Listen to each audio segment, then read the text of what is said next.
안녕하세요. 안녕하세요. 우리가 18장에서 다윗과 요나단을 좀 살펴보도록 하겠습니다. 18장 1절 다윗이 사울에게 말하기를 마침에 요나단의 마음이 다윗의 마음과 하나가 되어 요나단이 그를 자기 생명같이 사랑하니라. 우리가 어느 성도의 간증을 듣게 될 때 비로소 참 친근해지고 다정해지고 마음으로부터 형제처럼 사랑해가는 것을 느낍니다. 저 사람 형제요, 자매요, 성도요 이렇게 알고 있지만 그 사람의 간증을 듣기 전까지는 좀 막연해요. 어떻게 믿었을까? 그리고 거리가 있죠. 근데 만일에 어느 날 밤 시간 가는 줄 모르고 두 사람이 함께 서로의 지난 날을 이야기하면서 주님을 믿게 된 그 과정을 듣게 되면 그 다음부터는 참 가까워지죠. 제가 67년 여름 수양회 그 평택군 진의면 동천리 사우동에서 이제 수양회를 하는데 잘 데가 없는 거예요. 잘 데가 없어서 그때 양들을 치는 그 목동 양들을 치는 그 평평한 지붕 위에 그냥 둘이 누워서 별을 쳐다보면서 밤새도록 간증을 나눴던 한상일 성도가 있었는데 그 두 사람이 밤새도록 그 이야기를 하고 난 다음에 그 뒤부터 얼마나 친해졌는지 몰라요.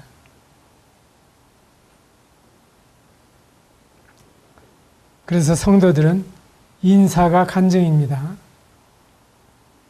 그 서양에 제가 방문을 해보면은 인사하고 나서 자기 간증을 인쇄해서 한 장씩 나눠주는 걸 제가 본 적이 있어요. 참 좋은 방법이다. 그 사람에 대한 간증을 알고 나면은 그 사람을 이해하는 데 참 도움이 많이 됩니다. 그리고 그 사람을 어떻게 도울 것인지도 잘 알 수 있게 되죠. 3절에도 요나단은 다윗을 자기 생명같이 사랑하여 더불어 언약을 맺었다. 그리고 4절에 보게 되면 요나단이 자기가 입었던 겉옷을 벗어 다윗에게 주었고 자기의 군복과 칼과 활과 띠도 그리하였더라. 완전히 이건 무장해제예요. 이러한 그 다윗과 요나단의 사귐은 성경에 나타난 가장 아름다운 친교로 거울이 되고 있습니다. 우리가 이제 동양에서는 관포지교를 이야기하죠.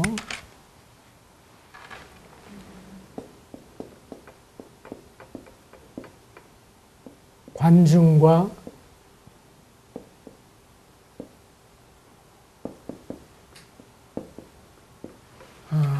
포수가라고 하는 친구가 있었는데 이 사람은 실수가 참 있었던 사람이에요. 전쟁터에 나가서 끝까지 싸우지 않고 후퇴한 적도 있었고 그래서 군법으로 시행을 하려고 할 때 이 친구가 노부모가 계시기 때문에 그는 충효 사이에서 갈등을 하면서 부득이 후퇴를 했을 겁니다. 한 번 용서하시고 기회를 한번 줘보십시오. 여러 차례 이렇게 관중을 추천해서 마침내 관자라고 하는 아주 대단한 재상이 됐죠. 그래서 이 두 사람의 관계를 가리켜서 관포지교라고 이렇게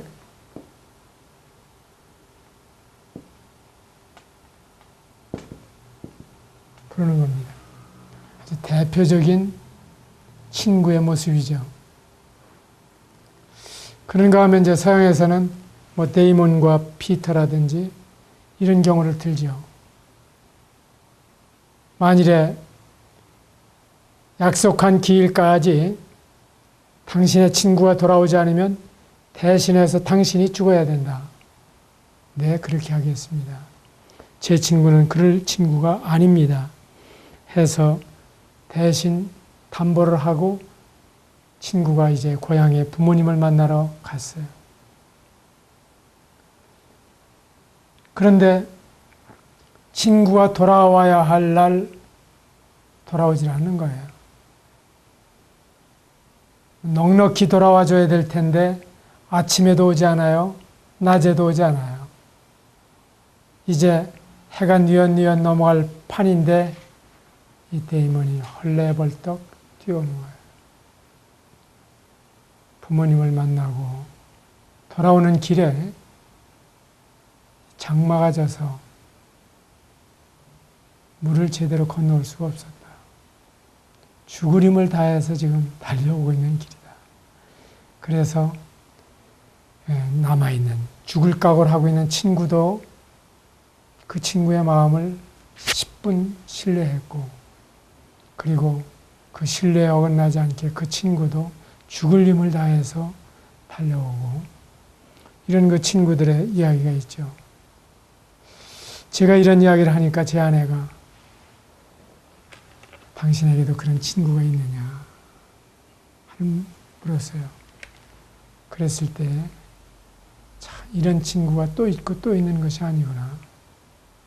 우린 친구가 대개 술 친구들을 많이 보죠.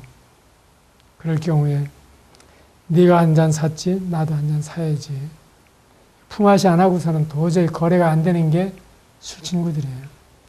그리고 내가 밥을 살 때에는 차는 네가 사야 되고, 네가 밥을 살 때에는 밥도 사고 차도 네가 사는 게 좋다 하는 이러한 논리가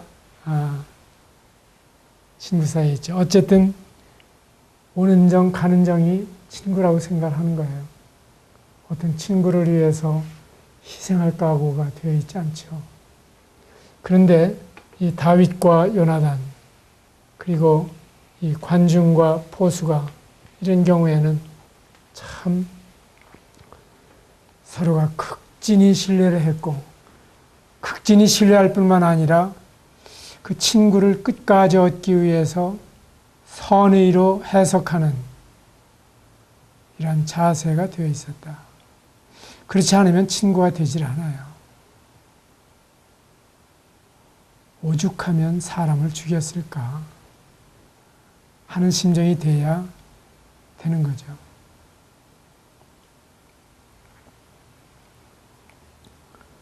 자, 어느 아버지가 자, 너 정말 목숨이라도 대신할 만한 그런 친구가 있느냐 그랬을 때 있지요. 그러면 내 친구 좀 한번 봐라. 그러고서 이제 어느 날 돼지 피를 묻혀서 사람을 죽인 모습을 만들어 놓고, 그리고 자기의 친구를 불렀어요. 여보게, 큰일 났네. 내가 사람을 죽였네. 어떻게 하면 좋은가? 그러니까 그 친구가 어쩌다 그랬나. 어쨌든 간에 뒷일은 내가 수습할 테니까 자네는 도망을 가게. 그러는 모습을 보고 이 아들 감동을 받았다고 하는 이야기가 있습니다. 정말 그런 위기에도 나를 도와주고 나를 두둔해주고 그리고 나를 이해하고 나를 옹호해줄 그런 친구가 있는가? 사람 중에서는 지금 찾아보기가 참 어려울 거예요. 이게 진짜 친구인데, 친구라고 하는 것은 기껏해야 이제 의리를 생각하죠. 그런데 친구를 위하여 목숨을 버리면 이에서 더 큰 사랑이 없다. 우리 주님께서 말씀하신 사실을 생각할 때, 나에게 한 친구가 있구나.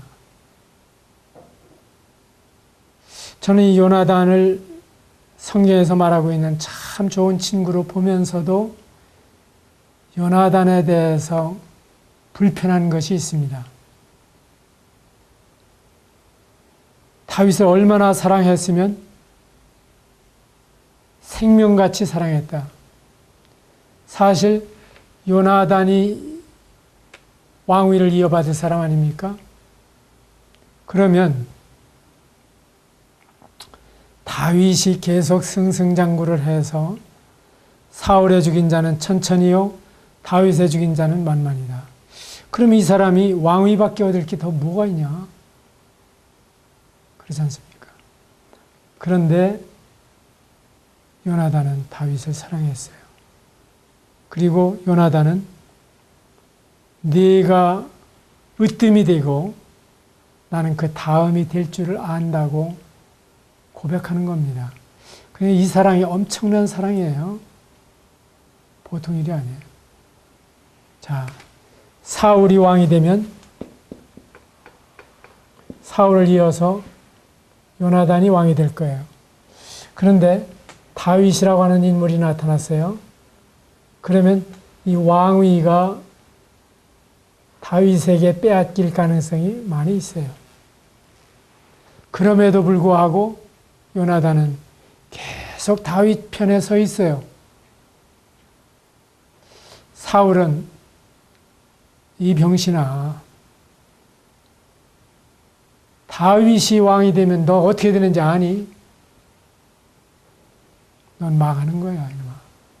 그것도 모르고 바보같이 다윗을 그렇게 끼고 돌아. 내 손으로 다윗을 죽여야 이 왕위가 곧게 내려갈 수가 있는 거야. 이게 다윗의 생각입니다. 사울의 생각이죠. 틀린 거 아니죠. 왕이라면 이런 생각 해야 된다고 봅니다.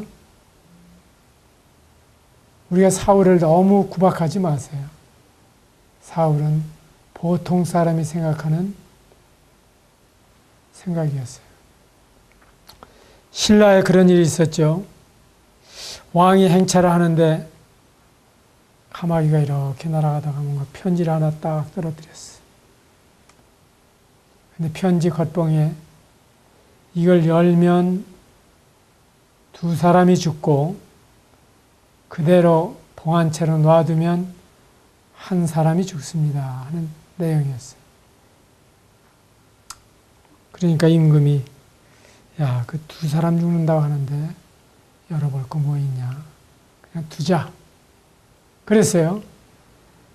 그러니까 신화가 하는 말이 한 사람은 왕을 가리키는 것이요 두 사람은 백성을 가리키는 것입니다. 내가 죽는단 말인가? 열어봐라.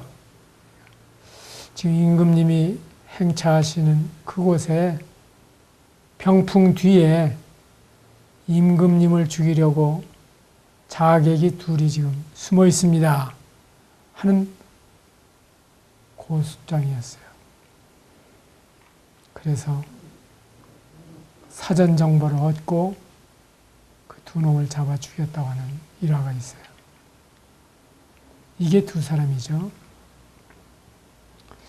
왕위를 넘보는 이러한 사람은 어느 나라 어느 왕조에서도 용납이 되질 않았어요.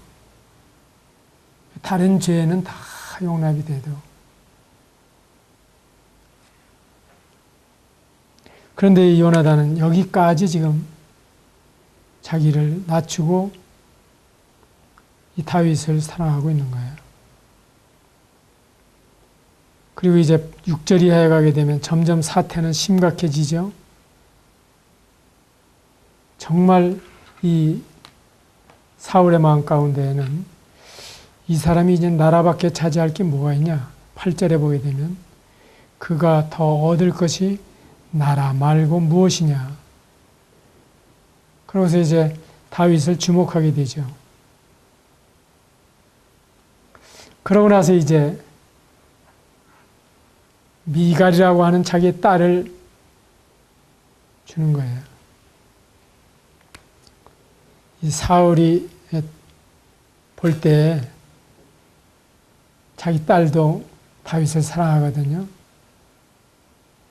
이런 일들이 일어나죠. 그러니까 이 두 사람을 이제 묶어주려고 사울이 계획을 세워요.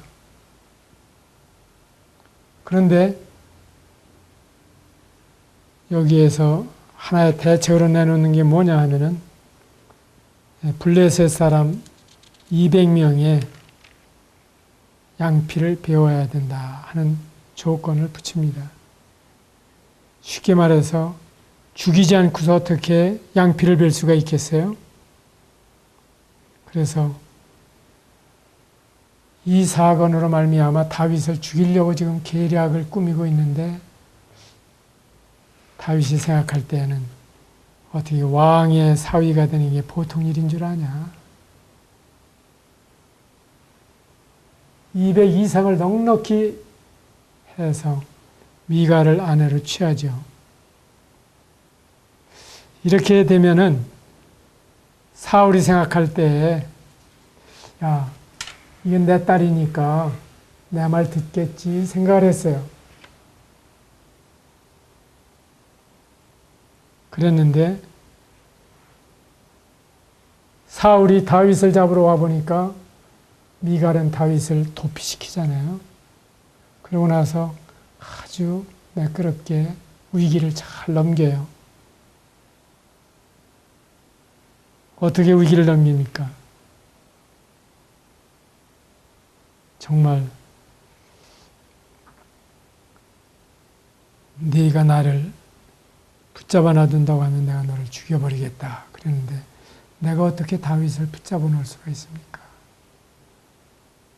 그렇게 해서 창으로 달아내려요. 창으로 도망간 사람이 또 있죠. 누가 창으로 도망을 갔어요? 사도 바울이 광주리를 타고 창에서 달아내렸죠. 참 위대한 사람들이 때때로 이렇게 처신이 재미있는 걸 볼 수가 있어요. 중국의 한신이라고 하는 훌륭한 모사가 있었는데 그 사람이 빨래하는 아줌마한테 밥을 빌어 먹을 만큼 어려운 시절이 있었어요. 그러고서 이제 깡패들을 만나가지고 야, 너 내 다리가랭이 사이로 지나가. 얼마나 치욕적입니까? 그래도 한신이 그 다리가랭이 사이로 지나갔어요. 왜냐하면 지금 내가 혈기를 부리고 저 사람들하고 일전을 해서 이겨도 별거 아니고 진다고 하면 목숨이 달아나는 일인데 큰 일을 꿈꾸고 있는 사람이 시시하게 이렇게 졸렬한 논팽이들과 싸워서 이긴들 무엇하며 진들 무엇하겠냐. 그냥 한번 허리를 구부리고 다리가랭이 사이로 지나가자. 그래서 지나간 거야. 다윗도 이 광주리를 타고 달아났고 바울도 이 광주리를 타고 피신을 했습니다. 그런데 제가 이 요나단에게서 의문을 갖고 있는 것이 있습니다. 20장에 보게 되면은 이 요나단이 다윗에게 또 맹세하고 20장 3절에서 내가 내게 은혜 받은 줄을 네 아버지께서 밝히 알고 스스로 이르기를 요나단이 슬퍼할까 두려운즉 그에게 알리지 아니하리라 함이니이다. 그러나 진실로 여호와의 살아계심과 내 생명을 두고 맹세하노니 나와 죽음 사이는 한 걸음뿐이니라. 저는 이 말이 참 너무너무 놀라워요. 나와 죽음의 사이는 한 걸음뿐이다. 우리 인생이 사실은 이래요. 나와 죽음 사이는 늘 한 걸음 차이예요. 대문 밖이 저승이라는 말도 있어요. 언제 어떻게 닥쳐올는지 우리는 아무것도 몰라요.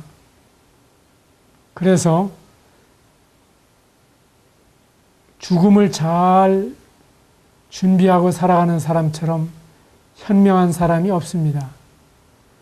죽음을 준비하지 않은 사람처럼 미련한 사람이 없습니다.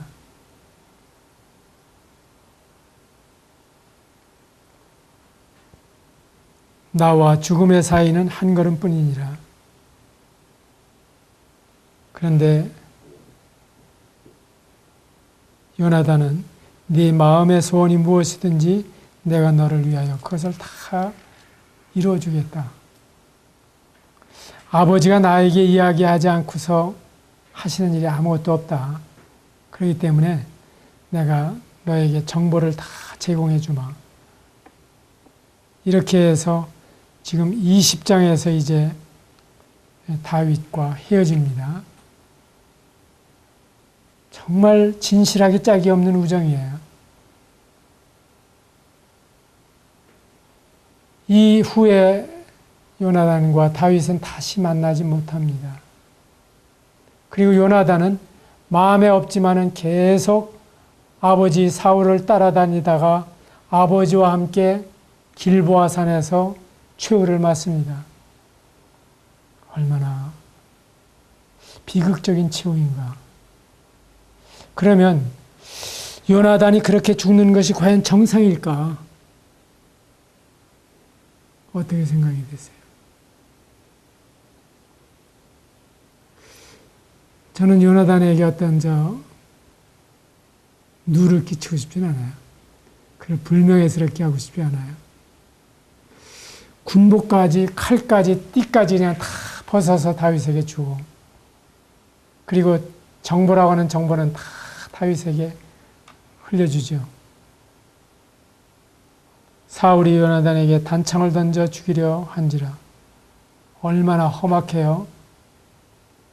다윗을 죽여야 되겠다 그러니까 다윗이 죽을 일이 뭐가 있습니까? 하니까 이 사울이, 사람이 화가 나면 못하는 일 없잖아요. 이런 관계 속에서 다윗이 왕이 되면 네가 왕위를 뺏기는 거야 이놈아 하던 아버지가 요나단을 그냥 찔러 죽이려고 단창을 던지는 거야. 이렇게 해서 요나단이 자리를 떠나면서 다윗을 피난시키죠. 그러고서 요나단과 다윗이 만나지 못합니다. 요나단이 어디서 만나는지 한번 쭉 넘겨서 마지막 장을 한번 보실까요?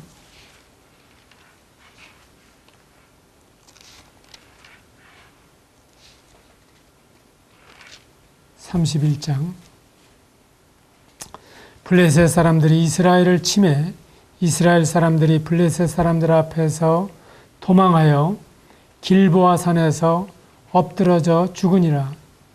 블레셋 사람들이 사울과 그의 아들들을 추격하여 사울의 아들 요나단과 아비나답과 말기수아를 죽이니라. 자, 여기에서 저는 이 요나단의 약점이라기보다는 아쉬움을 하나 갖게 됩니다. 우리가 때때로 부모에게 효도해야 됩니다. 그리고 요나단이 그 사울과 함께 있었다고 하는 사실은 특별히 나무랄 만한 일은 아닙니다. 그렇게 해서 아버지와 함께 사부자가 여기에서 죽게 되는 이 사건은 참 비극 중에 비극입니다. 그런데 한번 여러분들이 요나단이 다윗과 함께 할 수는 없었는가? 그가 다윗을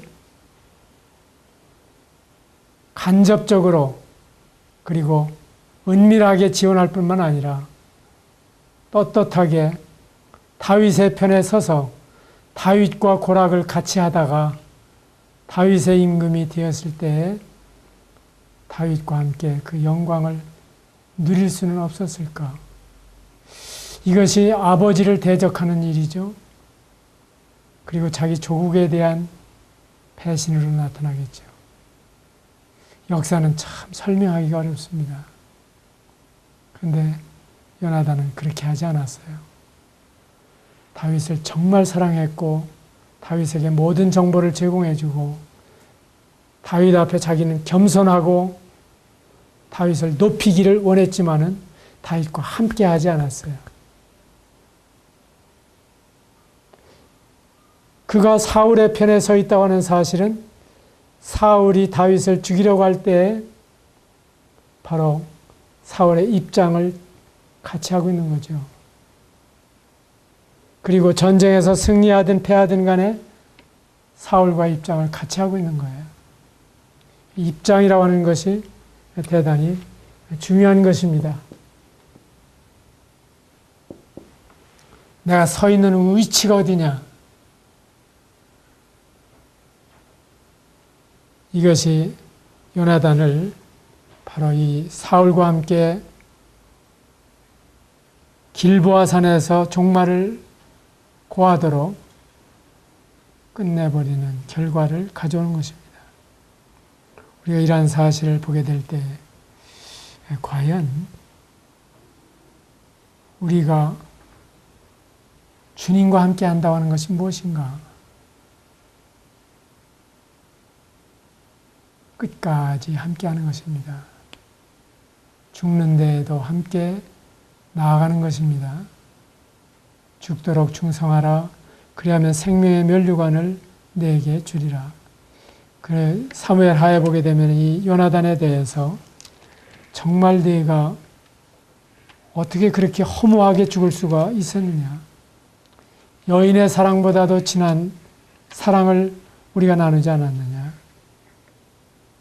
그런데 너는 독수리보다도 빠르고 사자보다도 강했는데 어쩌면 그렇게 죽을 수가 있는가? 하고 탄식하는 것을 볼 수가 있습니다. 그래서 사울은 사울답게 죽었다고 할지라도 요나단은 요나단답게 죽었다고 말하기 어렵다. 요나단이 그 아비 사울이 단창으로 요나단을 죽이려 하고 있는 사실, 그런 불같은 아버지, 그리고 아버지가 취하고 있는 태도가 결코 믿음에서 오는 것이 아니에요. 인간적으로는 이해가 되지만은 그렇게 해서는 안 되는 일을 지금 아버지가 하시고 있다면 요나단은 사울을 위해서 끝까지 남아있을 것이 아니라 다윗과 함께 아둘람 굴을 선택했어야 하지 않는가. 이건 여러분들에게 숙제로 드립니다. 성경은 이 사실을 기록해 주지만 그 분별에 있어서는 좀 달리할 수가 있어요. 제가 이 요나단을 살펴볼 때 이런 아쉬움이 있기 때문에 한 말씀을 드리는 겁니다. 우리가 21장이죠. 20장, 21장에서는 이제 다윗이 요나단이 제공해주는 정보를 받습니다. 요나단이 화살을 쏘았는데 그 화살이 멀리 떨어졌다 찾아와라 하면은 도망가라는 이야기고, 야, 이 가까운 데 떨어지지 않았냐, 주워와라 하게 되면은 다윗이 돌아와도 좋다 하는 의미로 받아들이도록 서로 묵계가 이루어져 있었습니다. 그런데 그 아이는 39절에 보면 20장 39절에 그 아이는 아무것도 알지 못하고 요나단과 다윗만 그 일을 알고 있었습니다. 그러한 가운데 이제 21장에 보게 되면 다윗은 도망을 갑니다. 그런데 이 도망을 가는 게 왕을 피해서 도망을 간다는 게 어디로 도망을 가겠습니까? 국경을 넘어가야 안심이 되지 않겠어요? 그 나라에 남아있는 한 그냥 샅샅이 뒤지는데 어디에서 배긴할 수가 있겠어요? 그래서 21장에 이제 도망을 가는 사실이 기록이 되어 있습니다. 그런데 22장에 보게 되면 이 다윗을 놓아보냈다고 해서 그 제사장을 죽이는 이러한 사건이 기록이 되고 있습니다. 우리가 22장 14절에 보게 되면은 사울의 반박으로 아히멜렉이 왕에게 대답하여 이르되 왕의 모든 신하 중에 다윗과 같이 충실한 자가 누구인지요? 그는 왕의 사위도 되고 왕의 호위대장도 되고 왕실에서 존귀한 자가 아니니까. 참 너무 다윗에 대해서 정직하게 이야기했지만 이 세상 물정을 너무나 모르고 있는 대답이었죠. 그렇게 하면 틀림없이 목이 달아납니다. 그렇게 해서 결국은 이 목숨을 구하지 못하게 되는 사건이 일어나는데, 그러면 이 아히멜렉은 억울하지 않습니까? 그런데 주님께서 사무엘상 2장에서부터 보게 되면은 엘리 제사장의 집에 이제 더 이상 제사장 직무를 계속할 수 없으리라고 하는 말씀을 주셨기 때문에 지금 하나님께서 그 일을 이루어 가시는 것입니다. 우리가 하나님의 하시는 일을 다 이해할 수가 없어요. 저는 전에 태풍이 불 때 어떻게 이게 하나님의 허락 없이는 일어나지 않는 일인데 이 태풍을 통해서 엄청난 피해가 발생하게 되고 엄청난 인명이 죽고 엄청난 재산상의 손실이 발생하는 이런 일들을 허락하실까? 그러나 하나님께서는 태풍 가운데에도 계시며 그 모든 일에 최선이 무엇인지를 하나님은 아십니다. 다소간의 손실이 발생한다고 할지라도 하나님은 이 지구를 한 바퀴 뒤집어 엎지 않으면 안 된다고 하는, 이렇게 하지 않으면 진정한 정화가 일어나지 않는다고 하는 사실을 하나님이 알고 계시고, 또한 우리가 전쟁으로 인해서 많은 살상이 일어나지만은 그러나 그 모든 것 가운데에서 하나님은 무엇이 최선인가를 아시는 분이십니다.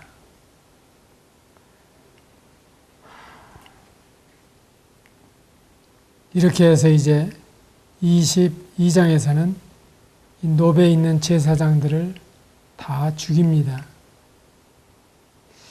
우리가 이 다윗에 대해서 다윗같이 충실한 자가 누구냐? 하나님은 이러한 사람들을 찾으십니다. 느헤미야서 9장에 보게 되면 아브라함이 그 충성됨을 보시고 그로 더불어 언약을 맺으셨다. 또한 모세는 온 집에 충성됨이라 하고 말씀하십니다. 그리고 지혜롭고 충성된 자로서 그 집사람들을 맡아 양식을 나눠줄 자가 누구냐? 그 종이 이렇게 하는 것을 보면 주인이 올 때 칭찬할 것이 있다고 말씀해 주십니다. 참 우리는 이 충성이라고 하는 사실에 다시 한번 생각하고 지나가는 것이 좋겠습니다. 충은 중심입니다. 신앙 양심에 합당하게 마치 관역을 꽂는 것처럼 살아가는 태도가 이게 충입니다. 우리가 충성이라고 할 때 이것은 언행일치의 삶을 말해주고 있는 것입니다.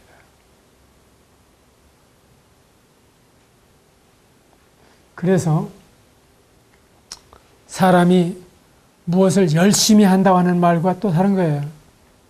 일관성이 있는 삶을 가리키는 것입니다. 옛날 사람들도 충효를 이야기하게 될 때 바로 그 일관성을 강조했고 그리고 신의를 강조했습니다.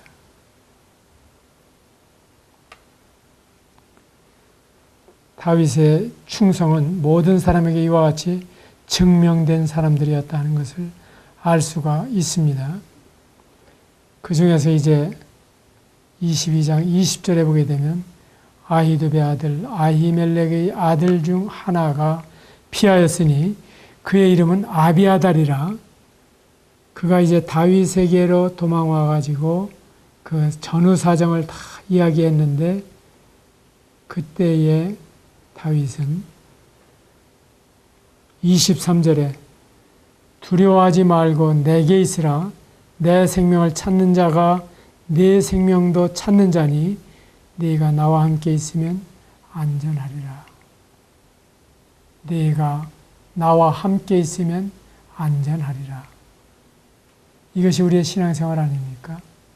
우리가 주님과 함께 있으면 안전합니다.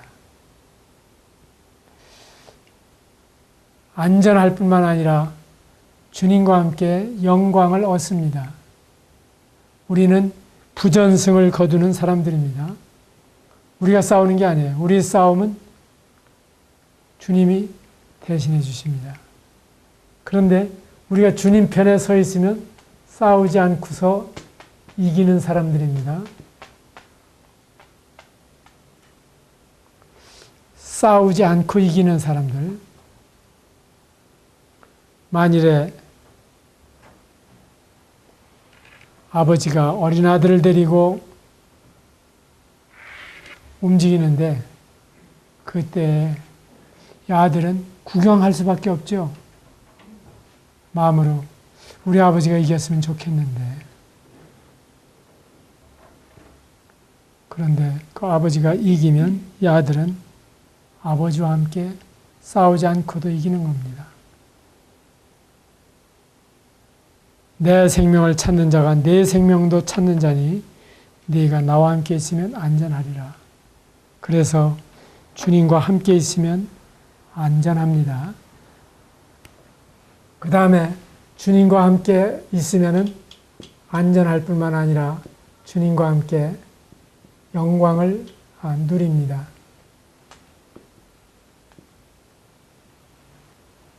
아둘람굴에 도망온 사람들이 잘난 사람들이 별로 없어요. 22장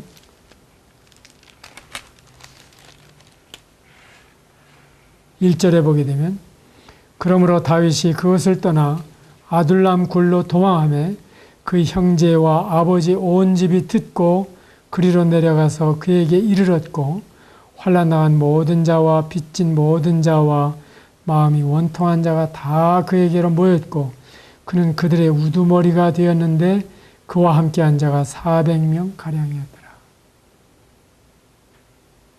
형편없는 사람들이 모였는데 이 사람들이 역전의 용사가 되고 후에 보게 되면 다윗의 시대에 다 장관이 되는 그런 사람들이 돼요.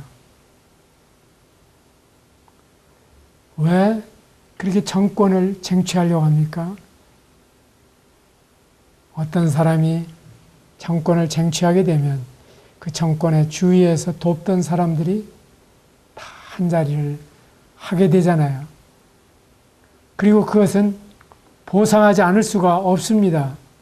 그런 의리 없이 일을 하게 되면은 그 사람은 계속해서 일할 수가 없기 때문입니다.